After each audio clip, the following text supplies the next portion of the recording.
السلام عليكم ورحمة الله وبركاته، وأهلا بيكم معايا في فيديو جديد من وي. فيديو النهاردة إن شاء الله هشرح فيه معاكم بقرة صغيرة ميدالية أميجرومي سهلة وبسيطة، وأتمنى يا رب إن هي تنول إعجابكم. ما تنسوش إذا عجبكم الفيديو تدعموني بلايك وشير وسبسكرايب. هنستخدم مع بعض خيوط ديفا. هستخدم ابيض واللون الرمادي، ممكن نستبدله بالاسود او اللون البني، وهستخدم اللون البينك البامبي للفم البقرة، واللون الاسود اي نوع متوفر عندك سواء ديفا او غير ديفا، بس مجرد هنطرز بيه العيون والانف. هستخدم مع خيوط ديفا ابرة رقم 1.4 ملم مع ابرة التنظيف او الخياطة والمقص، وكمان ماركر او فتله تكون بلون مختلف بس نعملها زي الماركر، وحشو سواء فايبر او قطن او اسفنج المتوفر عندنا. بسم الله الرحمن الرحيم. في البدايه هنبتدي نعمل جسم البقره. في البدايه بستخدم اللون الابيض لجسم البقره، بسيب مسافه من الخيط وعلى صباع او صباعين باجي بلف الخيط بالشكل ده، واجي تاني للامام بجيبه عكس بعضه وارجع تاني للخلف والف ايدي الناحيه التانية. كده اتكون عندي حلقتين، بدخل تحت الحلقه الاولى وبكون فوق الحلقه التانية، اسحبها من تحت الاولى، هلف ايدي واحده واحده بخرج الخيط من على صباعي، واتاكد ان طرفين الخيط داخلين داخل الدائره السحريه. طرف الخيط الغير متصل بالشله وباخد بالي منه كويس جدا عشان نقفل الدائره السحريه في النهايه، وطرف الخيط المتصل بالشله برفعه على ايدي وابتدي اشتغل.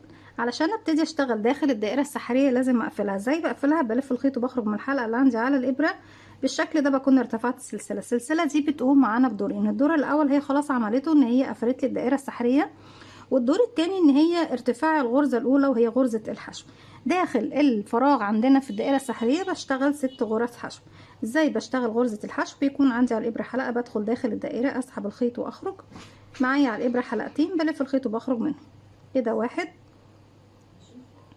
2 3 4 5 6. بشد بقى خيط البداية، بقفل الدائرة خالص، مركز الدائرة في المنتصف، شد الخيط كويس. السطر اللي جاي بيكون عندي فيه تزايد على كل الغرز، يعني بشغل فوق كل غرزة مرتين. في المرحلة اللي جاية بقى ابتدي اشتغل بالماركر. بدخل فوق اول غرزة وبخلي معايا خيط البداية كمان عشان ابتدي اخفيه معايا، وابتدي اشتغل اول غرزة كده 1، وهضيف بقى الماركر كمان مرة في نفس الفراغ هو بشتغل كمان غرزة. الفراغ رقم 2 1 كمان مرة 2. الفراغ رقم 3 1 كمان مرة 2. رقم 4 1 2. رقم 5 1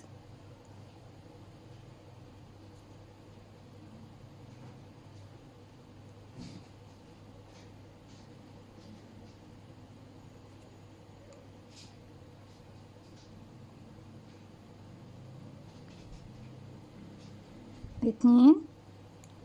رقم 6 والأخير 1 2. أصبح كده معايا 12 غرزة حشو زي ما احنا شايفين. السطر التاني كان كله تزايد على كل الغرز. السطر اللي جاي بيكون التزايد عندي في الغرزة رقم 2، يعني بشغل حشو تزايد حشو تزايد حشو تزايد، بكرر دوت 6 مرات لغاية ما بوصل لنهاية السطر. دي أول غرزة بشتغلها حشو لوحدها، ما بشتغلش فوقيها مرتين، مرة واحدة بس.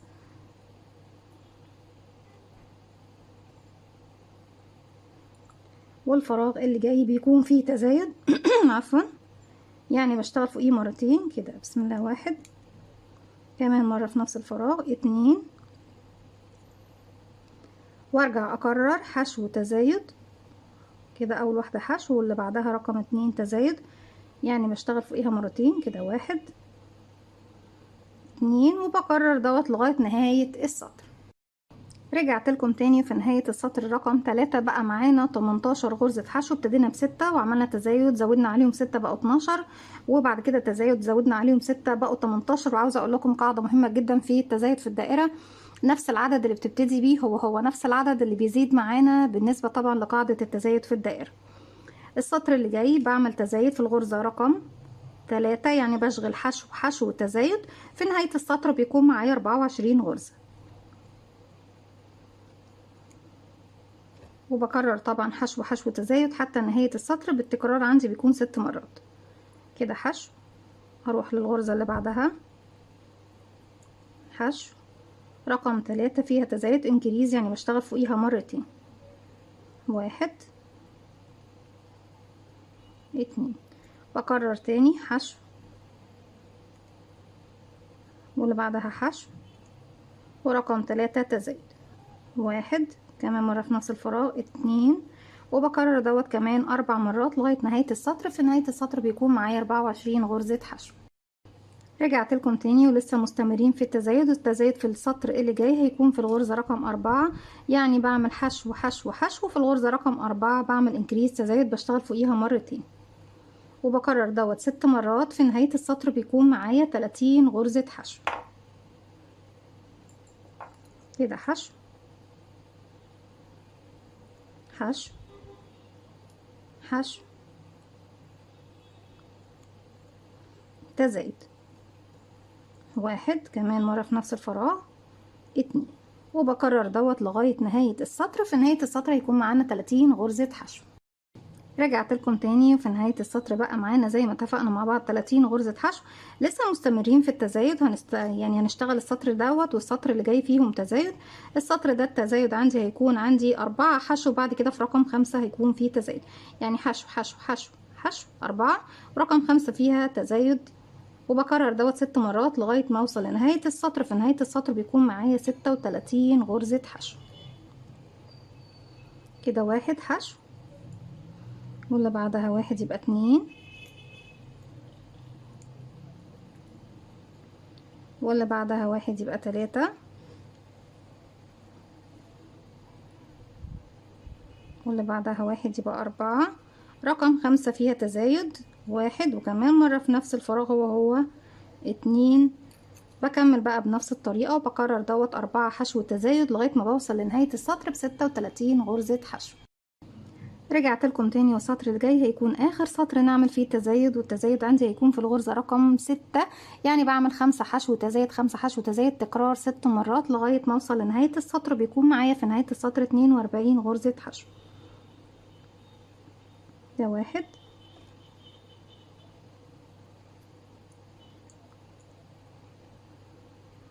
2 3 4 5. ورقم 6 بيكون فيها انكريس تزايد، بشتغل فيها مرتين، 1 2 مرتين، يعني بشغل فوقيها 2 غرزة حشو. وبكرر دوت كمان 5 مرات لغاية ما اوصل لنهاية السطر ب42 غرزة حشو. رجعت لكم تاني وكده خلاص وقفنا التزايد. وبقى معانا كده احنا معانا 7 سطور من السطر رقم 8 للسطر رقم 16، 9 سطور معانا ثبات هيكونوا بنفس العدد 42 غرزة حشو، يعني بشتغل غرزة فوق كل غرزة فقط لا غير لمسافة 9 سطور من سطر رقم 8 للسطر رقم 16. كده 1 1 1 1 1 1 1 بقى لغاية ما بوصل إلى نهاية السطر. وفي نهاية السطر بشتغل أول غرزة، يعني بشيل ماركر واشتغل أول غرزة وارجع الماركر تاني. بكرر دوت 9 سطور لغاية السطر رقم 16. رجعت لكم تاني وكده بعد ما وصلنا 9 سطور من السطر رقم 8 للسطر رقم 16 بنفس العدد 42 غرزة حشو. نبتدي بقى نعمل تناقص على العدد معانا. نعد مع بعض بسم الله كده 1 2 3 4 5 6 7 8 9 سطور اشتغلناهم بنفس العدد 42 غرزة حشو. السطر اللي جاي هبتدي اعمل تناقص ونقفل جسم او البادي بتاع البقرة. بشتغل 5 حشو وبعد كده بعمل تناقص في رقم 5 6 و7 عفوا مع بعض. 5 حشو تناقص. اول واحدة اهي 1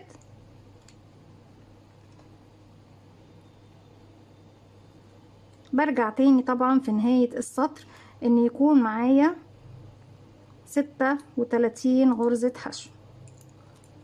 كده 1 2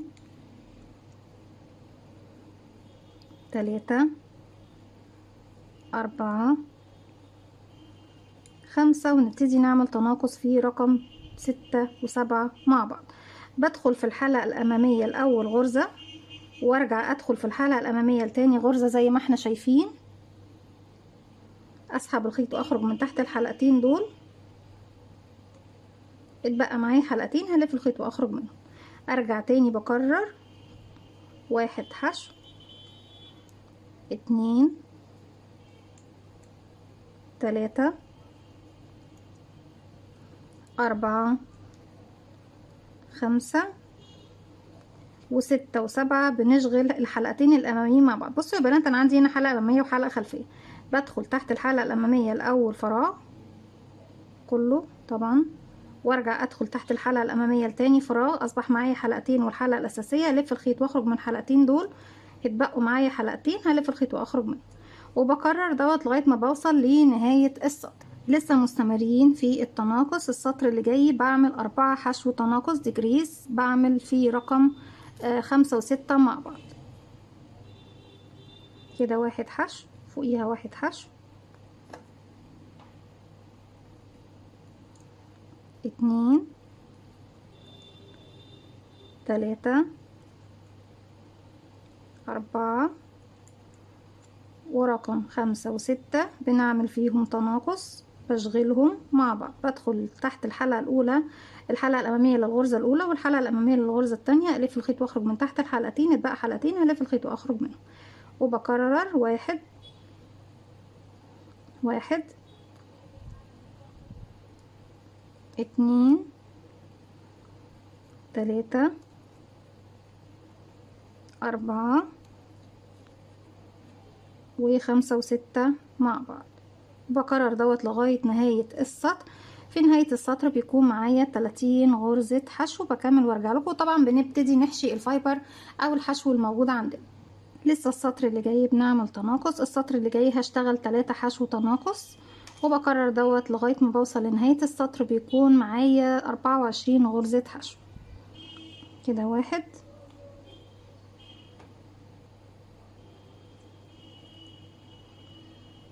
2 3 و4 و5. بنشغل الحلقة الأمامية الأول غرزة والحلقة الأمامية التاني غرزة، ونشغلهم مع بعض. تاني بكرر 1 2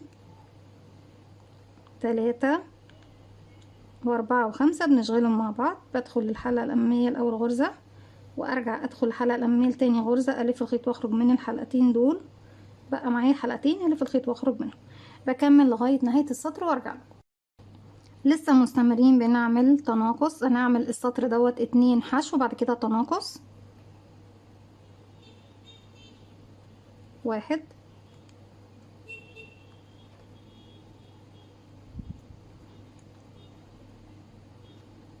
2 وبعد كده 3 و4 بنشغلهم مع بعض، وبكرر دوت لغاية نهاية السطر. بيكون معايا 18 غرزة حشو. 1 1 يبقى 2، وبعد كده الاتنين اللي ورا بعض بنشغلهم مع بعض بغرزة واحدة من فوق. بكمل وارجع لكم. السطر اللي جاي بنعمل تناقص 1 حشو تناقص 1 حشو تناقص حتى نهاية السطر. بيكون معايا 12 غرزة حشو. كده 1 حشو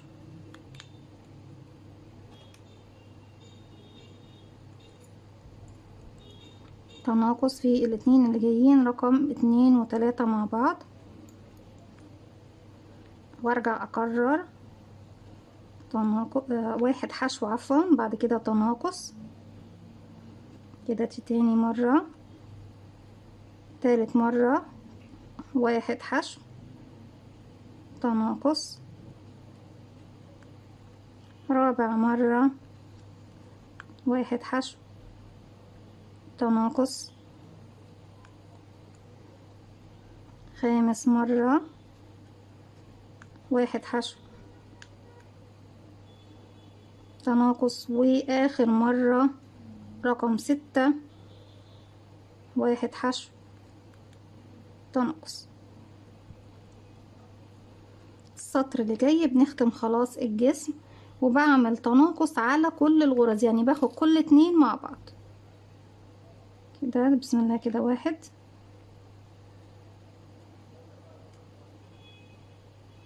2 3 4 5 6.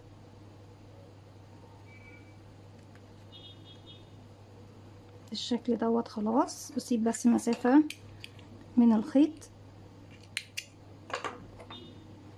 بسحب الخيط ده من على الإبرة بالشكل ده، وابتدي ادخل من اي جانب من جوانب الجسم عندي هنا.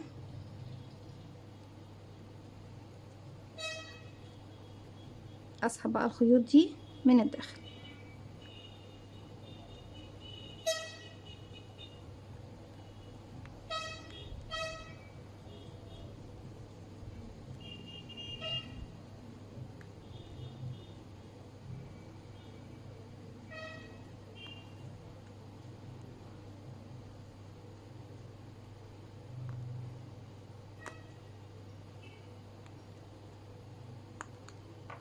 لغاية طبعا ما بخفي الخيوط كلها داخل ايه جسم البقرة.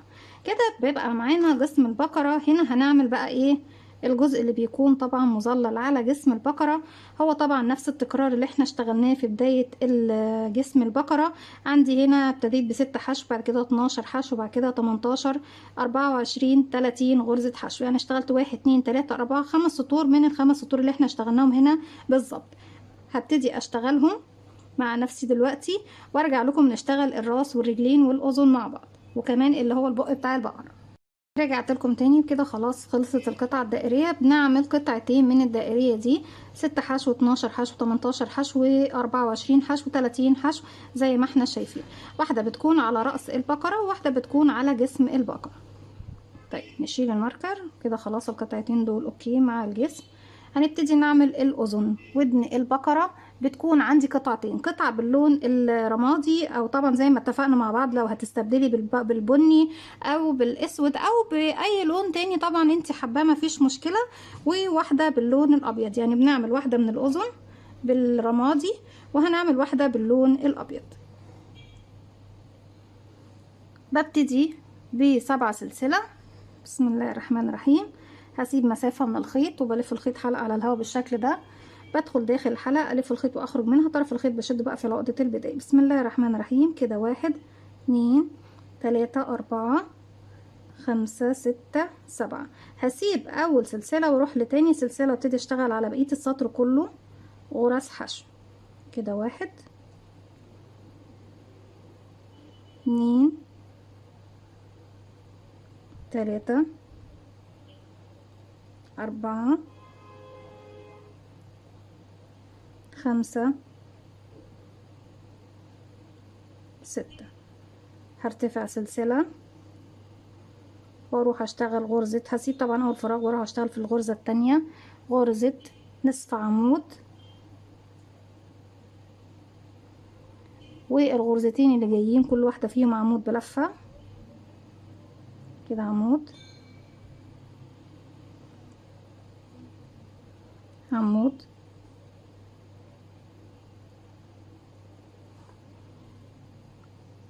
نصف عمود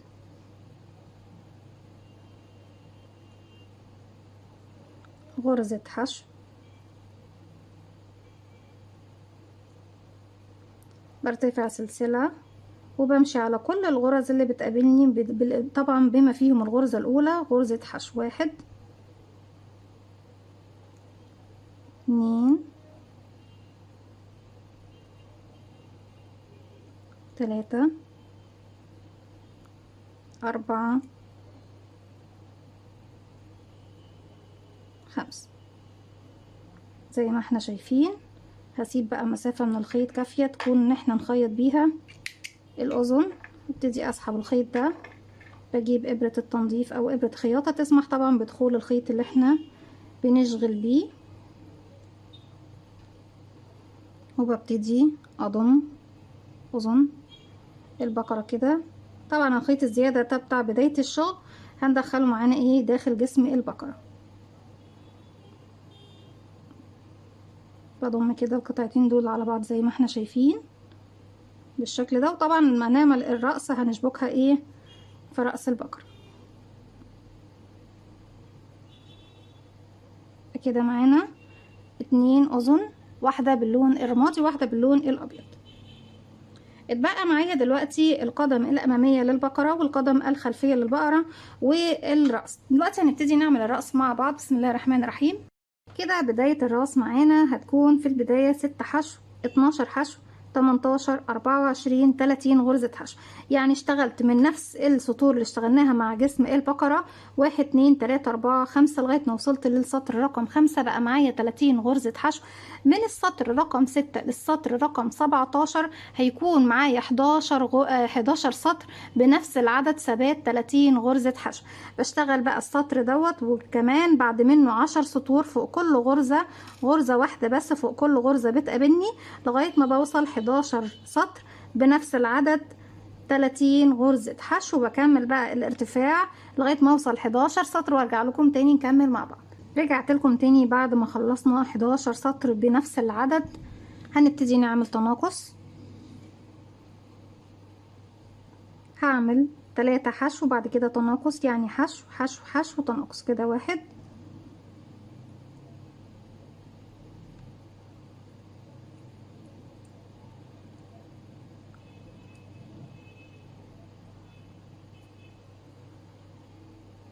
2 3 وبعد كده 4 و5 باخدهم مع بعض وبكرر دوت لغاية ما بوصل لنهاية السطر. بيكون معايا 24 غرزة حشو، 3 حشو تناقص. رجعت لكم تاني وفي السطر اللي جاي برضك بعمل تناقص، بعمل 2 حشو تناقص. في نهاية السطر هيكون معايا 18 غرزة حشو كده. 1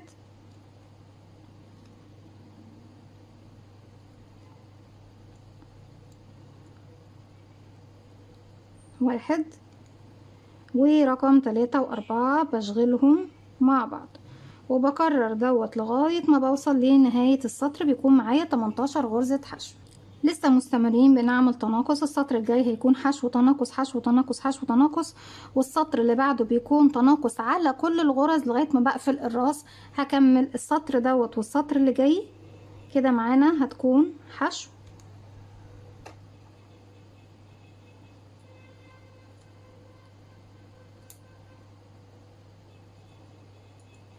والاتنين اللي جايين فيهم تناقص.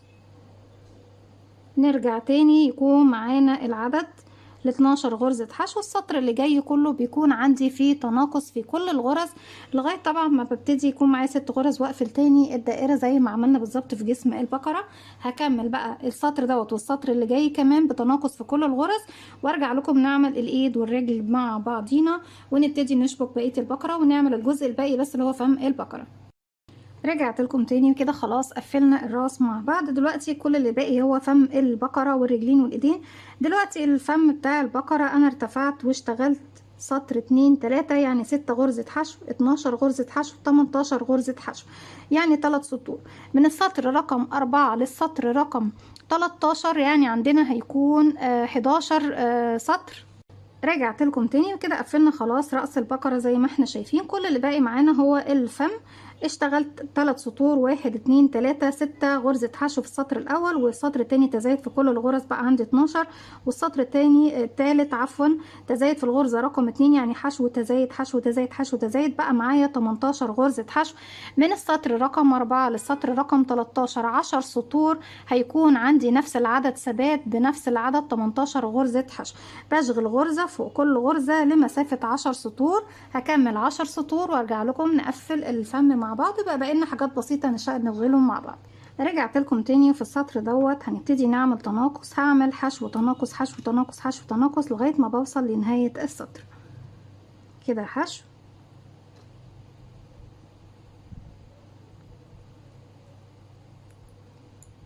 والغرزتين اللي جايين بنعمل فيهم تناقص لغاية نهاية السطر. برجع تاني يكون معايا 12 غرزة حشو. حشو باخد 2 تناقص لغاية نهاية السطر، والسطر اللي جاي كله بيكون عندي تناقص في كل الغرز كده. السطر الأخير بعمل تناقص على كل الغرز كده. 1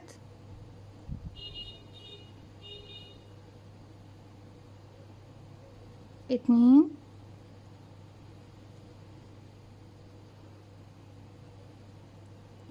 3 4 5 6. أصبح معانا 6 غرز حشو. زي ما ابتدينا ب6 ختمنا ب6. بسيب مسافة من الخيط وابتدي أقص. هدخل بمنزلقة في الغرزة اللي جاية واسحب الخيط من على الإبرة بالشكل ده، وبإبرة التنظيف ببتدي بقى ايه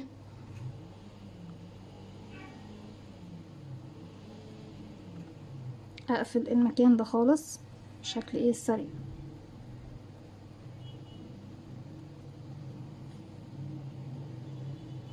بنجيب رأس البقرة وببتدي اثبت بقى الجزء اللي تحت ده في الرأس.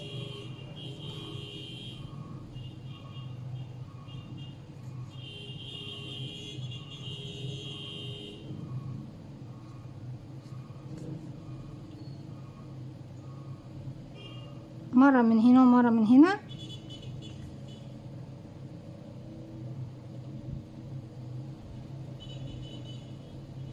لغاية ما تتثبت الجزء ده. بمشي كده كده لغاية ما اثبت الجزء كله. هكمل وارجع لكم. كده خلاص ثبتنا الفم بتاع البقرة. هنبتدي بقى نثبت الجزء الدائري ده. انا ثبت جزء منه ايه في جسم البقرة زي ما احنا شايفين بالشكل ده اهو، وهنثبت جزء ايه في الرأس. طريقة التثبيت زي ما احنا بنخيط، حاجة سهلة جدا وبسيطة، يعني طريقة ايه تلقائية ما فيهاش اي تحديد ارقام ولا حاجة. بس بنجيب المكان اللي هو الجنب كده وهنبتدي ندخل بردك نخيط فيه الغرز مرة من هنا ومرة بدخل في الجزء الجري او رمادي ده،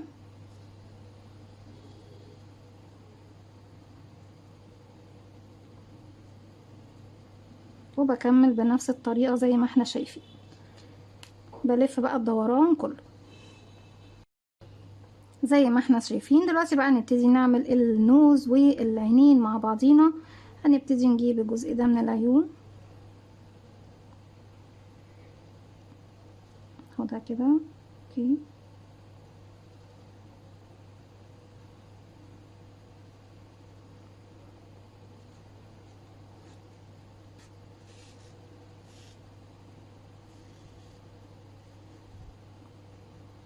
عفوا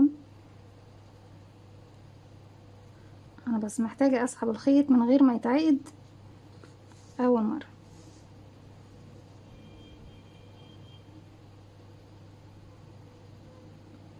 وارجع تاني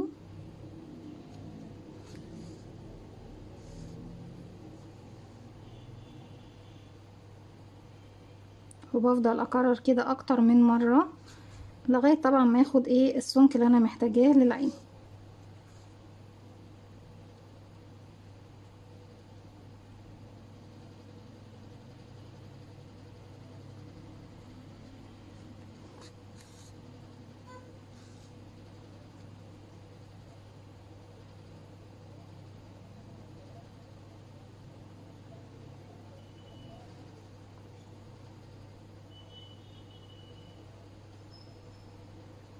هعد 1 2 3 4 واروح اعمل العين التانية.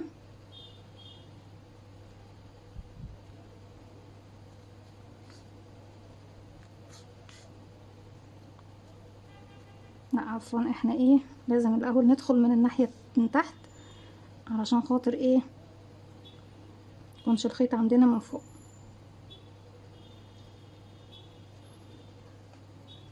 بدخل تاني هنا واخرج من الجهة التانية يا بنات.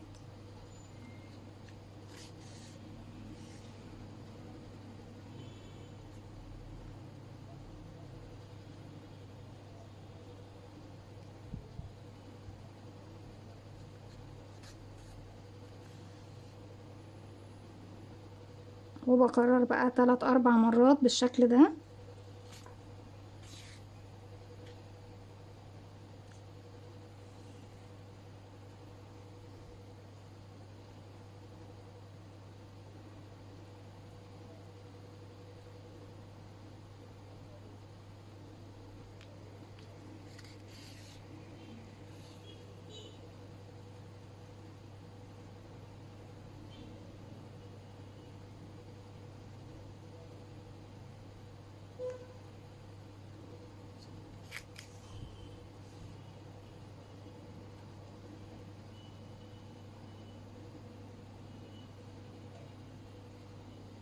بالشكل ده. خلاص بقى في المرحلة اللي جاية ابتدي اعمل النوز.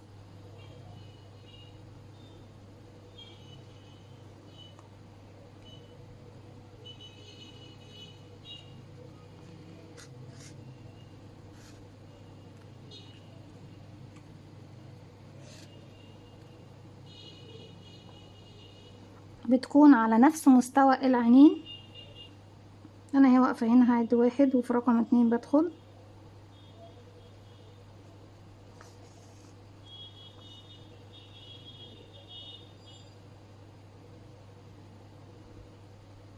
وبردك تحت العين التانية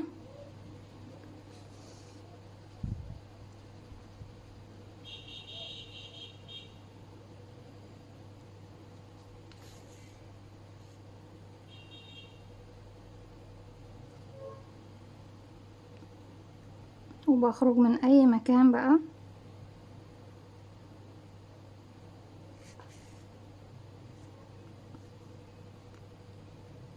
بالخيط زي ما احنا شايفين. وابتدي اقص وبظهر الابرة بدخل الخيوط الزيادة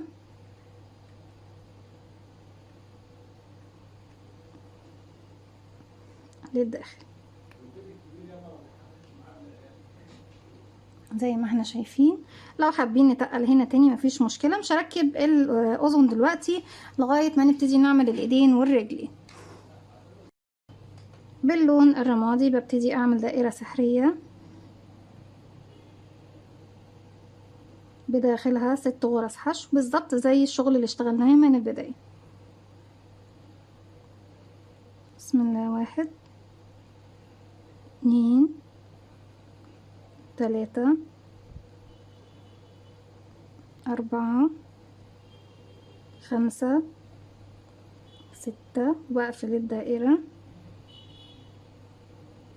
السطر اللي جاي بيكون تزايد على كل الغرز، يعني بشغل فوق كل غرزة مرتين. 1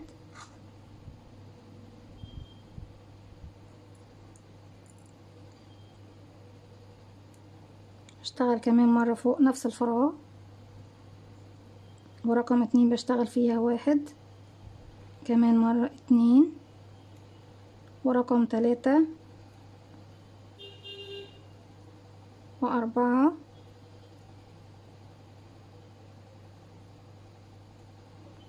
ورقم 5 ورقم 6 بردك غرزتين. وفي النهاية بيكون معايا 12 غرزة حشو. بدخل اشتغل الاولى باللون الرمادي والتانية بدخل اسحب الخيط واخرج واخلي اخر حلقتين معايا بسحبهم باللون الابيض.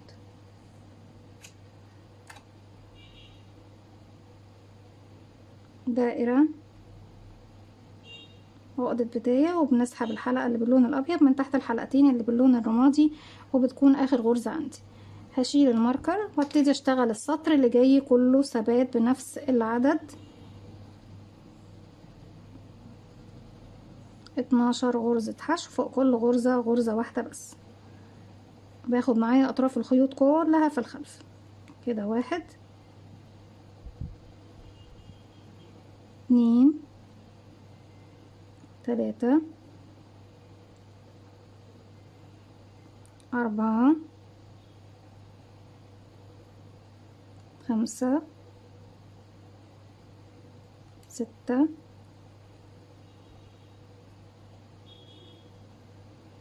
7. خلاص اللون الرمادي مش محتاجاه.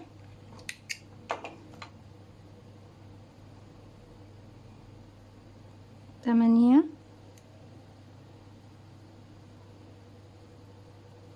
9 10 11 12.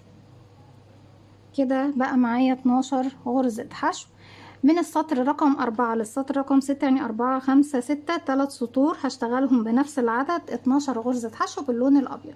وهشغل كمان القدم الخلفية لغاية ما أوصل لنفس العدد اللي احنا هنقف فيه دوت، إن أنا طبعا برتفع لغاية السطر رقم 6 بنفس العدد 12 غرزة حشو.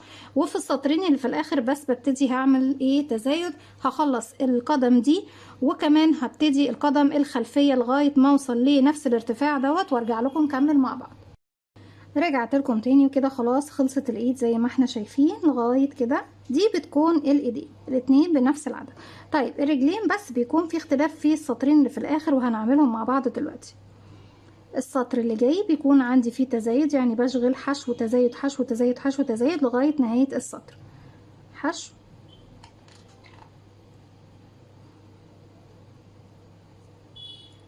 والغرزة اللي جاية بشغل فيها تزايد 1 كمان مرة في نفس الفراغ 2، وبكرر دوت لغاية ما بوصل لنهاية السطر. حشو وتزايد انكريس بشغل مرتين فوق نفس الفراغ. في النهاية بيكون معايا 18 غرزة حشو. السطر اللي جاي بيكون بقى بنفس العدد 18 غرزة حشو، يعني غرزة واحدة فوق كل غرزة بتقابلني. وده بيكون اخر سطر بالنسبة لنا بنشتغله. وبعد كده ببتدي بقى اجمع كل اجزاء البقرة مع بعضها. اكمل السطر كله بنفس العدد 18 غرزة حشو وارجع لكم. رجعت لكم تاني. في النهاية بسيب مسافة من الخيط ابتدي اخيط بيها الرجل، ابتدي اسحب الخيط من على الابرة بالشكل ده. طيب هنبتدي بقى نجيب الرأس مع الجسم. بتيجي الرأس مع الجسم بالشكل ده بشكل جانبي، يعني بتكون جاية ايه بشكل مش هنا كده. انت ممكن تركبيه هنا على فكرة، لكن الشكل اللي احنا هنعمله هتكون بالجانب بالشكل ده. واركب القدم الامامية بالشكل ده هنا، والقدم الخلفية بتكون هنا. هثبت بقى كل الاجزاء. وطبعا الاذن هتكون اللي باللون الابيض عند اللون الابيض، واللي باللون الجراي الرمادي عند ايه اللون الرمادي. هثبت كل اجزاء البقرة بتاعتنا وارجع لكم نشوف شكلها ايه مع بعض في النهاية. رجعت لكم تاني وكده خلاص ثبتنا كل اجزاء البقرة زي ما احنا شايفين. مش باقي بس غير الديل. باجي هنا من داخل المكان عند الديل واسحب بالشكل ده، اقفل عقدة بداية واسحبها من الداخل.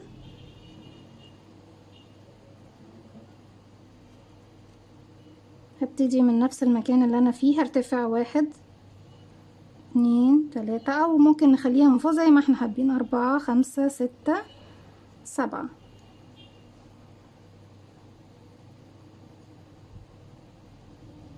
بعد كده ايه هسيب مسافة،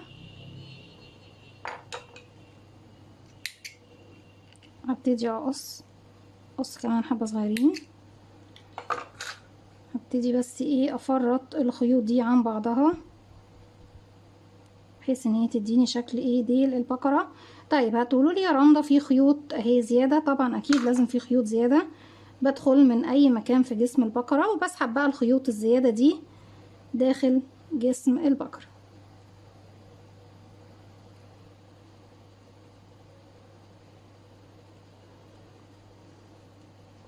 زي ما احنا شايفين بيكون ديل البقرة بالشعر كمان اهو دي كانت فكرة الفيديو النهاردة، وكل سنة وانتم طيبين، وعيد أضحى سعيد عليكم مبارك يا رب، وعلينا وعلى الأمة الإسلامية والعالم كله، ويا رب ينعاد علينا وعليكم وعلى الأمة الإسلامية والعالم كله بالخير واليمن والبركات.